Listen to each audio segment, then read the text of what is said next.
Hello and welcome to Matt Loves Eurovision. It's my Eurovision 2025 Top 37 countdown. Place number 20, Denmark, Sissal, Hallucination.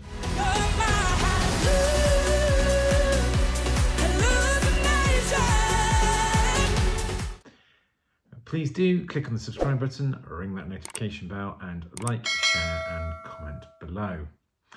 It's my second trip to Scandinavia in this year's countdown, and we go to the friendly nation of Denmark.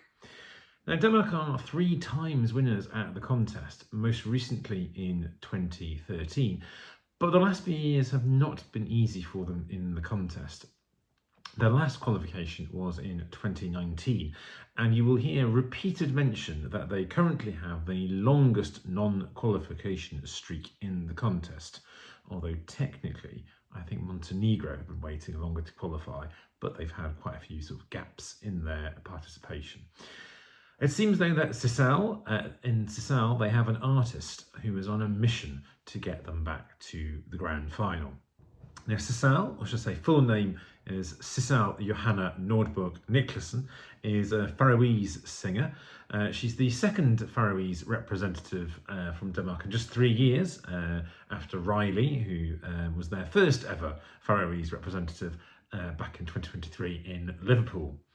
Now, she won a couple of singing competitions back in the Faroe Islands when she was a child and then a teenager, but it wasn't until 2016 that she released a single, and then it's only been this year that she's actually released her first extended play, and no albums so far.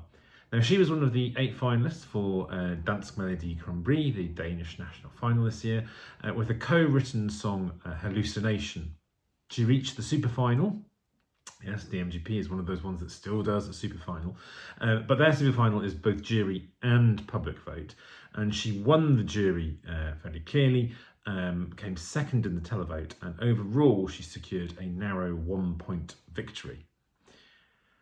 Now, Hallucination is very firmly in that genre of European EDM, that's electronic dance music, that we hear really quite frequently in the contest, or certainly in and around Eurovision and the various national finals, especially the Scandinavian ones. It perhaps won't come as much of a surprise that you'll find that several of the co-writers and also the producers behind this song are Swedish, including Linnea and Joy Deb.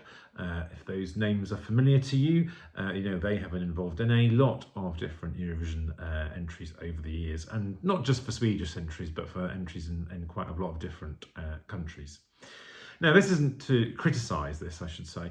It's just stating a fact, and you know, this setup has proved very successful both at the contest and, you know, this sort of music is more widely enjoyed in sort of the club and dance scene as well. Now, I've seen some people say that this feels too much like a copy of Euphoria, of course, Lorraine's 2012 winning song. But as Sissal herself has said, they are both European EDM. They're bound to be some similarities. And she is quite right, of course. You don't always have to have a super original concept and to have an enjoyable song and performance. And this really, Hallucination, is a very solid dance pop record, and Sissal herself really gives it some welly with her vocals. Now, the staging at the national final, which is also used as in the official music video for on the Eurovision website, or YouTube site, sorry, it was universally, I think, considered to be somewhat suboptimal. I think sort of bare and dull spring to mind. Not least by Sissal herself. She's repeatedly said this in various interviews. So I do think we're going to be getting something completely different at the rest of the contest. And I think changing that staging is really going to be one of the key elements to get right if this is to break that non-qualification streak. Even more than that, though, I think if this qualifies, it will be from the sheer will of Sissal herself.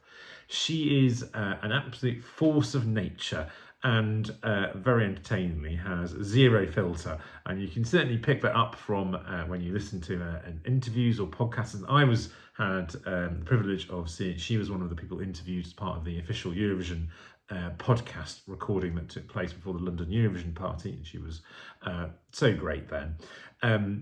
She's somewhat now she is a mother herself. She's got 2 daughters, but she's become sort of a mother figure to an extent, even though she's only 30, to the other 2025 artists, and that really was in display during that podcast recording, because she was sat next to Marko Bosniak, the Croatian entry, who got really emotional, talking about how he had received a lot of hate since he won the Croatian national final, and then he came out as well. Something very pretty rare for pop stars in that part of the world. And so she was so supportive to him, and so good to have her next to him during this as he was telling this sort of story. The fans really seem to be getting behind this, or behind Sissal, I should say. And that is partly visible if you look at the Eurovision scoreboard. This is doing pretty well, actually. Now, to be fair, it's a dance pop by a female solo artist. They do well. We tend to do better in the Eurovision scoreboard app. But even so, I think this is probably performing above where perhaps some people might have expected it in the scoreboard app. It's also become one of the features of the pre-parties. There just seems to be this sort of groundswell of love and support for Sissal. And she really does need it. The betting odds are against her in terms of qualification at the moment, although it is pretty close. But I think, and I'm not the only one that said this, I think the weakest link is probably the Danish delegation itself. Not Sissal and people around her, but it's the Danish delegation. They just haven't really shown many signs that they've really learned or kind of upped their game in recent years. Now, Sissal says she just wants to get to the grand final. That's what she wants to do. She said she doesn't care, this is at the podcast, she said she doesn't care if she finishes last in the final. Just getting to the final will be like winning for her, and she'd be happy. Now, maybe the fans can get behind her, and in the semi-finals, that kind of, while the fans are always a kind of a smaller portion of the actual voting public on the night, during the semi-finals, kind of, the fans, the fans have more of an influence because there are few people watching, and so they could might be able to influence the result and really push Sissal on. I'm sure I will be giving her a few votes myself because the UK can vote in that semi-final. And if she qualifies, it will be because of her and her efforts and her support, despite the delegation, not because of it. Of course, you can read this on my website as well if you prefer to read long form, and of course there's links to the videos are embedded there. That's on www.mattloveseurovision.com. Otherwise, please do join me again soon. Do make sure you comment below as well, and take care for now. Bye bye.